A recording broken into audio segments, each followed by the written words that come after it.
We move on to the presentation by Hannah Maslen of Oxford University, who will speak to us on neurointerventions, altruism and enhancing morality.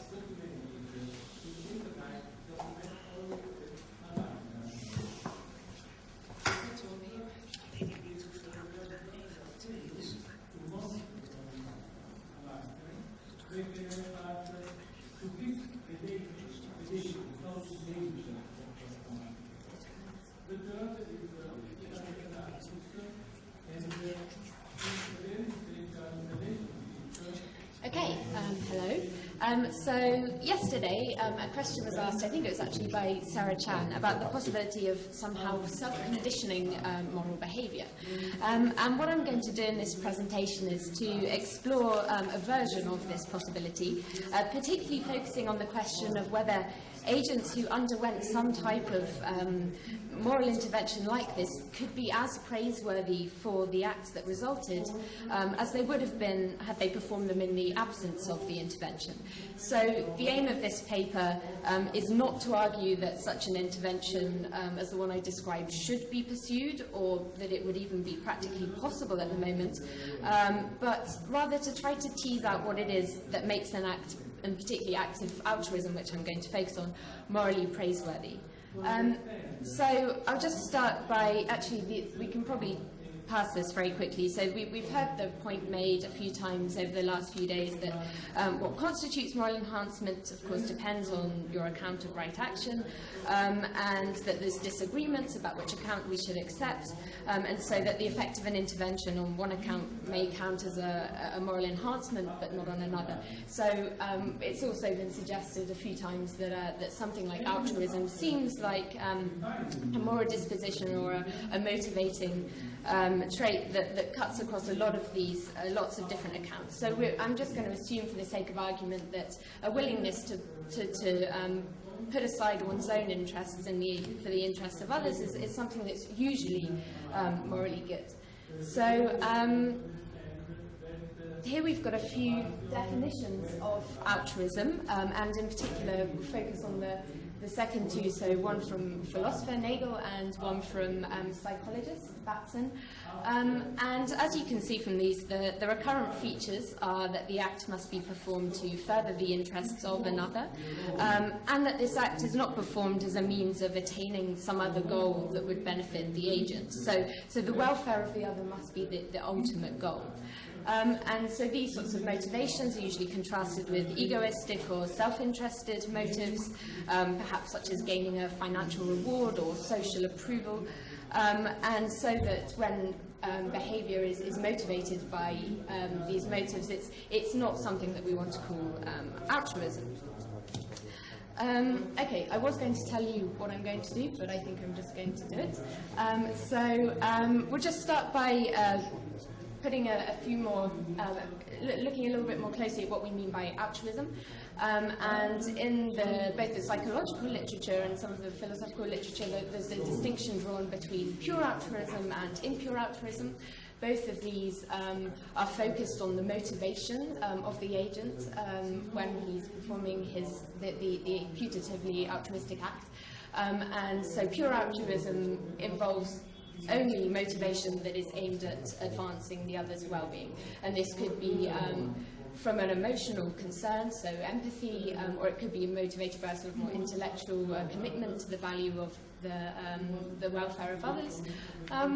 Whether it could be motivated by duty is an interesting question, but where the ultimate goal was to do one's duty rather than to further the interests of others, perhaps that's a little more tricky. But impure altruism is the idea that a lot of our actions aren't only motivated by concern for others, although they might partly be motivated, and so there could be some self-interested or egoistic motivations alongside. Just for the sake of terminology, we might still retain the term altruistic acts as a sort of outcome-focused assessment of a particular act or behaviour, where this just looks at the fact that there's been some benefit to the beneficiary without looking too much at the motivation behind that. Okay, so here you can see a poster created by the organisation Action for Happiness, and here it tells us that if you want to feel good, you should do good. And so it essentially gives a self-interested reason to do acts that would benefit others. And this raises the question of whether self-interested motives, particularly ones involving hedonics or psychic rewards, are always incompatible with being pure altruism, or altruism as we want it to be or value most. So here I'm going to introduce the theory of warm glow, which originated from economics but has since been explored by neuroscientists and psychologists. And this is the idea that when there doesn't seem to be any other explanation for why an agent would do something altruistic, the real reason is because they receive some sort of utility from the act of giving. So basically, there's some positive emotional feeling that people get from helping others. And what I want to ask is whether this sort of warm glow feeling is completely at odds with an act being as praiseworthy as it would have been had it just been purely altruistic. So it's clear that some positive psychological experiences that might result from engaging in altruistic acts would somewhat dilute the altruistic motivation where also present. So feeling smug about one's own moral excellence is not something that has the welfare of the other as its ultimate concern. But I want to suggest that there are some ways of feeling good explored by psychologists that do not undermine the moral praiseworthiness of the act. So the first, which is suggested by psychologists who've taken this theory and tried to explore it further, is the positive hedonic experience generated when perceived injustice is corrected. So experiencing frustration at injustice, which turns to pleasure or satisfaction when something is done to alleviate it, is intrinsically linked to caring about the injustice. And also remember that empathy, well, as Maslen describes it, is the ability to put oneself in the shoes of another person and experience events and emotions in the way that the other person experienced them. So to the extent that one is emotionally engaged in the situation of the other, you might be motivated by the prospect of this situation becoming sunnier. So importantly, both these affective motivations are psychologically and conceptually related to the elements that we value in altruism. They're dependent on the agent being concerned for the welfare of the other. So I want to suggest that at least for this particular self-interested motive, if it operates concurrently with altruistic motivation, altruism isn't diluted because it preserves what we see as morally valuable in those acts. So I'm not saying that being motivated by positive effect here is not self-interested, but rather the fact that someone could be motivated by this positive effect requires that he has deep concern for the welfare of the other. So it's not at odds with having altruism being as morally good as we see it is in the sort of pure altruism situation. Okay, but I don't want to say this is the case for all self-interested motivation. And so there are obviously, as I was suggesting, psychological rewards that could be gained that don't have this sort of link to concern for the welfare of the other. And I want to say that even where altruistic motivation is supplemented by these at least morally permissible self-interested motivations, the agent is still more morally praiseworthy than he would have been were he to perform the same act motivated purely by self-interest, or were he not to have chosen to perform the act at all. So now we're going to explore whether a possibility for moral enhancement that would increase the rewardingness of the agent's experience of performing altruistic acts is more like this sort of warm glow situation, or more like the psychic rewards that we don't see as valuable. So I'm bringing in optogenetics not because I think it's particularly plausible, certainly not at this stage, maybe never, but there's another reason for bringing it in other than to sort of illustrate what I'm saying, which is to do with the precision that it can achieve in control of the brain. And I'm going to come back to precision a bit at the end. So optogenetics is a technique where researchers can induce genetically modified neurons to fire electrical impulses by shining a light on them. them. So, and it's set to develop so that the function of nerve cells could be influenced remotely using flashes of light instead of direct electrical connections. So the important thing about this technology is that it has the highest resolution of any brain intervention technology that we've had to date. So basically it's a single neuron level. And I could tell you more about the science of it, but it's not important for this. So that's what I think it offers over some of the other interventions, just for animating this discussion. So yeah, we'll return to precision at the end. Okay, so we don't need to dwell too much on the technical details of how this has worked in mice, but it seems to be that optogenetics can be used to very, very successfully condition behavior that then persists and also transfers to similar sort of behaviors. So the mice are basically conditioned to prefer one side of the cage than the other, and then they're put in different environments, and it seems that they still show some effect of this conditioning. And what I'm going to suggest, quite fantastically, but hopefully it'll give us something to think about, is a sort of voluntary and non-permanent conditioning program that people could opt into to make themselves more altruistic by conditioning themselves so that they find these acts of altruism more pleasurable. So we might imagine that you go for 2 days and you do all sorts of things. Maybe you give some money for charity, or you give blood, or you make your choices about what sort of acts you want to condition, and you then start to find these more pleasurable. So if we were to be able to condition altruistic behavior in this way, the question then becomes whether the agent would be as morally praiseworthy for the subsequent acts of altruism. So in order to count as moral enhancement, the acts that the intervention resulted in would have to be morally praiseworthy. And conditioning altruistic acts at first glance doesn't seem like an obviously good candidate for producing morally praiseworthy acts. But let's see. And we've got a suggestion here from Julian and Ingmar that perhaps if one derives pleasure from altruistic self-sacrifice, this will increase willingness to sacrifice one's interests, and they think that they're moral enhancers in one sense. Well, let's see what we think about that.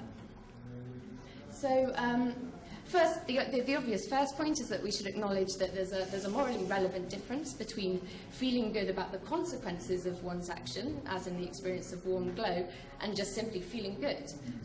The latter type of feeling good is not conceptually linked to the concern for the welfare of others, and the motivation that the intervention could induce might be thought to be incompatible with the resulting acts being then purely altruistic. The pleasure experience would not be sort of revealing of a concern in the agent for the welfare of the other. But I think that an agent's having undergone the intervention does not necessitate that none of his altruistic acts demonstrates pure altruism. So the agent on a given occasion could be altruistically motivated such that he would have performed the act even in the absence of hedonic reward. So to a certain extent the act might be overdetermined, but in so being the altruistic motivation is still present.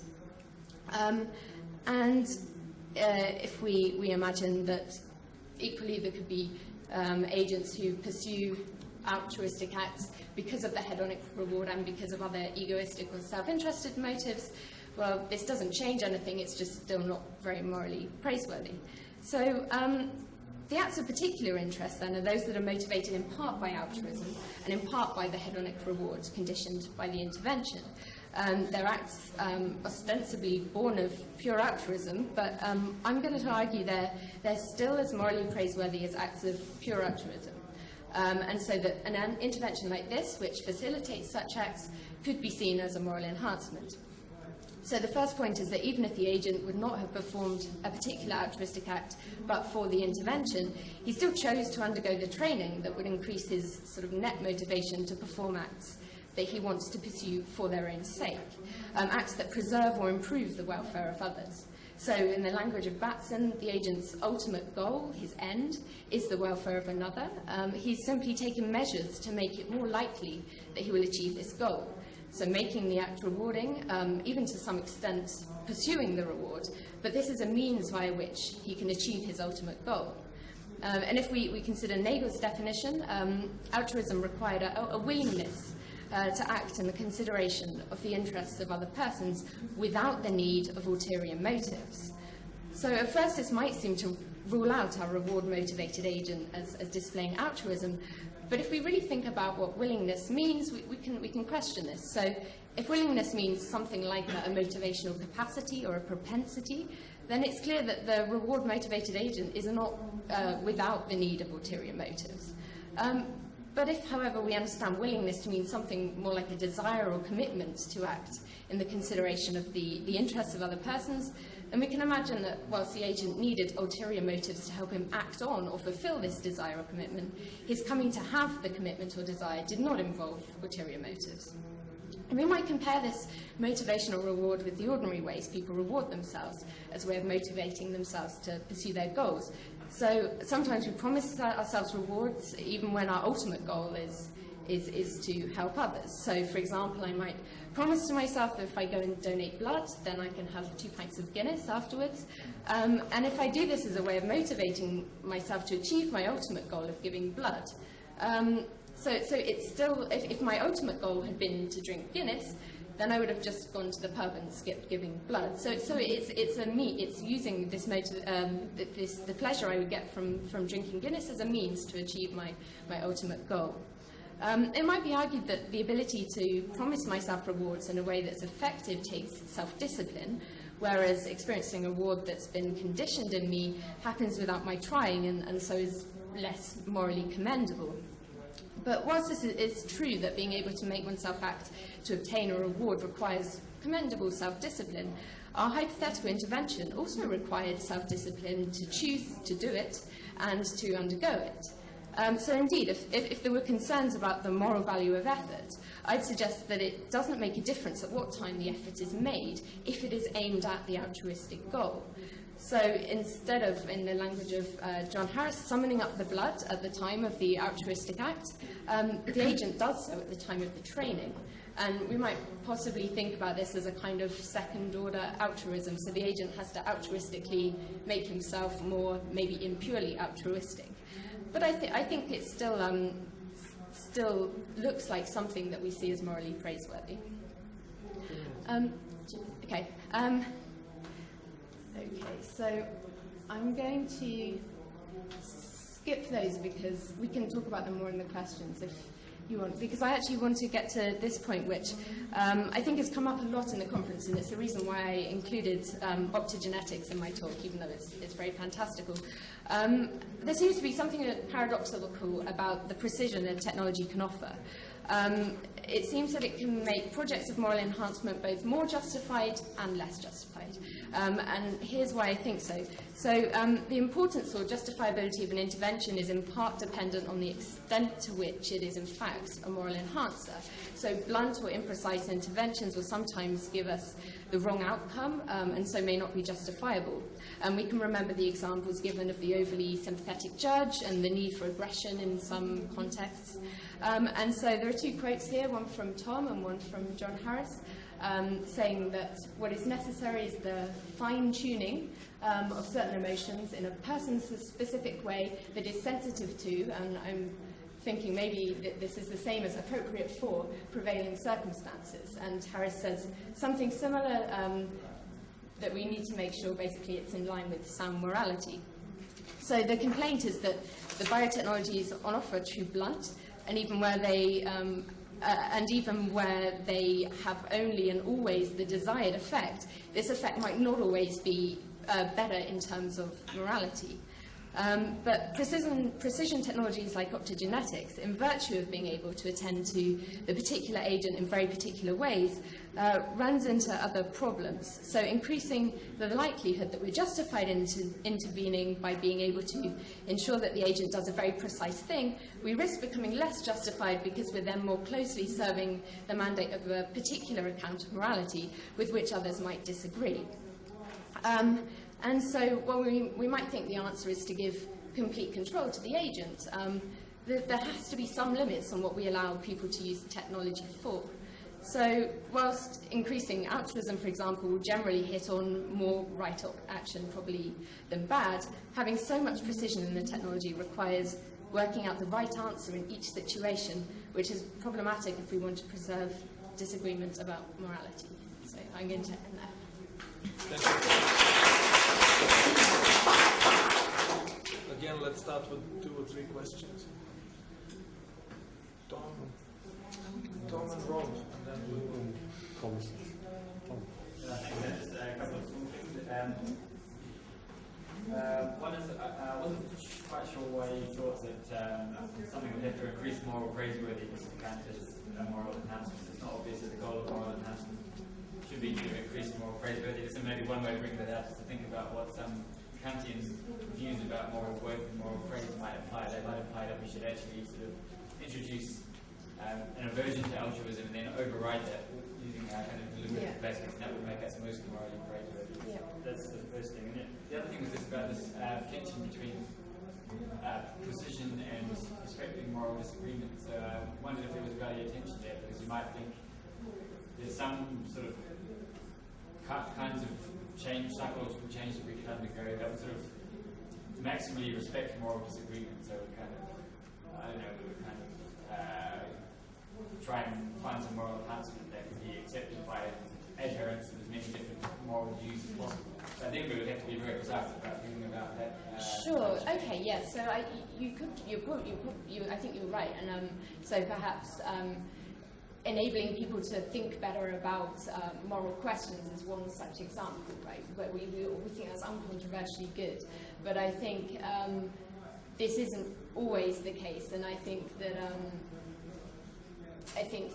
a lot of the discussions where people are talking about increasing certain emotions and things like that do seem to have this tension where it's not always necessarily going to be what everybody would think, lead to what everybody would think would be the same. So yeah, I think that's something important for me to think about, which is where this tension does seem to exist and where it doesn't. So that's really helpful. And your first... why moral praiseworthiness should be the goal rather than... Yeah, I think it was more, this sort of paper was motivated because quite often when people write about moral enhancement, there seem to be concerns about what it would mean for the moral praiseworthiness of the acts. And yeah, I don't think that the ultimate goal of moral enhancement is to increase moral praiseworthiness. But I think that it is an issue that it's an objection that people often raise when we're intervening in people, that, well, these acts no longer originate from them, and that the agents are therefore not praiseworthy for them, and so it was more to try to work out whether there could be interventions where we still think the agent is as praiseworthy as he would have been absent the intervention. So, thank you. Thank you, Rob. Yeah, I guess I'm not convinced that being able to... I think there's something going on in your account of precision, because I'm not convinced that being able to target particular neurons is enough to give me a precise moral enhancement. Okay. Yeah. Because when people think about the precision of moral enhancement, they're thinking about, so say charity is justified in some cases, not others. Yeah. You know, you're walking down the road, you meet 6 different people asking for charity, and it turns out the right thing to do was only to give in 2 of those cases. There's no way that being able to target specific neurons, it will be able to achieve that. Sure. So precision of the technology and precision of the enhancement are completely different things. Yeah. I mean, nothing follows conceptually from that, but I simply don't think that you get the concept of a precise moral enhancement from the fact that the technology that you're using is capable of... Yeah, that's really, really helpful. I think that I think you're definitely right, and I think that it's still a bit of an overreach to say optogenetics can do this thing that no other technologies have done. And I also think I was thinking of I mean, it would be possible to use optogenetics to sort of motor control people into it, which obviously we wouldn't want to do, but that would be a sort of situation where you'd actually be able to just get them to do the precise thing. But no, I think you're right that. But again, this is why the God machine is simultaneously such a central example and so kind of stupid, to be frank. because what it assumes is that all the moral work has been done by some huge AI that we're just wagging our hands. In fact, we can't imagine a technology that would be capable of actually observing someone's actions and saying, here's what the right thing to do is. I don't think it's that the technology would observe. So this is the problem. You would need somebody to be directing the technology and making those decisions. The technology wouldn't make the decisions themselves. So I was thinking about the case with empathy and in judges, for example, we don't have too much sympathy, that sort of thing. So if you were to be able to, instead of giving somebody a drug that just made them more empathetic, if you were able to, in very person-specific and situation-specific ways, tweak at these emotions, maybe that gives us some sort of precision over. But no, it's a really important point, and so thank you for that. Sorry? Optogenetics and the praiseworthiness are not intrinsically connected. No, I know. It was an example of. Okay, one more question, Thomas. I didn't really understand why did you need the difference between pure and impure altruism in Europe. I mean, this is a very blurred line between the two. Yeah. Many Protestants have really tried hard to get rid of the emotional reward after doing something good in order, to increase their chances to go to heaven. But it didn't work simply. It's always kind of there. It's hard to see how you can get rid of it. So, and even people like in the philosophy of mind, like Minette would say, we have to know our own mind in order to see what's really happening. But this is, we don't know it. Yeah. So It's an illusion that we could right. ever. So you're suggesting that pure altruism is probably psychologically impossible? Yeah, we would never know. Right. Okay. Not psychologically. I mean, epistemologically. Right. Okay. Well, I think the reason why I included the distinction was to try to draw out differences between self-interested motivations that seem to be compatible with what we value in active altruism and motivations that really don't. So doing something for money or to feel smug, that sort of thing, don't seem to sit alongside what we value in altruism, whereas possibly the examples I was giving, and I still need to work more on them, I know, of rewards that in some way are self-interested because the agent benefits, but that they're much more closely connected to concern for the welfare of others, which is central to the concept of altruism. So you're right, it's really blurry, and that's why I'm not even sure whether it quite works, but I think that it helps us. If we set out that distinction, then we're able to then try to test whether it works and find out interesting things about what might make the difference. Okay, Okay. Okay, let's take two more very brief questions. Yours and yours. So thanks, Ben. I enjoyed that. I wondered whether, just going back to your question about would the agent be praiseworthy for the altruistic acts that resulted after the conditioning? Yeah. And you said that you need to think that wouldn't be the case. You need to establish the difference between feeling good because and just feeling good. Is that right? So is what you're suggesting that pre-conditioning your altruistic acts are feeling good because you've done something good, and then afterwards you'd just be feeling good? Right. So I think that So I'm not talking about. I was trying to distinguish between the two types of feeling. There wasn't some sort of narrative about this intervention. So where this sort of warm glow idea is a result of feeling good about the consequences of your action. Whereas if you'd been conditioned to just have some serotonin released in your brain every time you did an act of altruism, you wouldn't be feeling good about the act. So it wasn't supposed to do any, it wasn't supposed to be involved in a narrative about. I was going to suggest that actually the same argument that you used to show why regular altruism, feeling good about, can still be altruistic, I think that can also be used in the case of conditioning, because even when you've had the altruism conditioning, you still need the ability to distinguish between different types of acts to class and acts of altruism. So you need to be evaluating the consequences. So it's still actually So I'm not that the idea wasn't that the conditioning would be compelling or would be the. So the bit that I had to skip was going to sort of further think about the nature of this, so that the rewardingness wouldn't compel an agent. It would be, say, as rewarding as eating chocolate or something like this. So the agent would have to have that altruistic motivation in any, after the conditioning, in any instance where he or she was going to possibly do something altruistic. The altruistic motivation would still have to be, or some other. And to know that that act is altruistic is necessary, otherwise the reward center wouldn't activate, presumably. Oh yeah, that's a good. To the motivation. Yeah. You see what I mean? Yeah, that's interesting. Okay. Well, the three parts of Sarah's question were, to that extent, the same questions as mine. That at one point I had this sense of losing my identity, but I suppose your answers are also the same.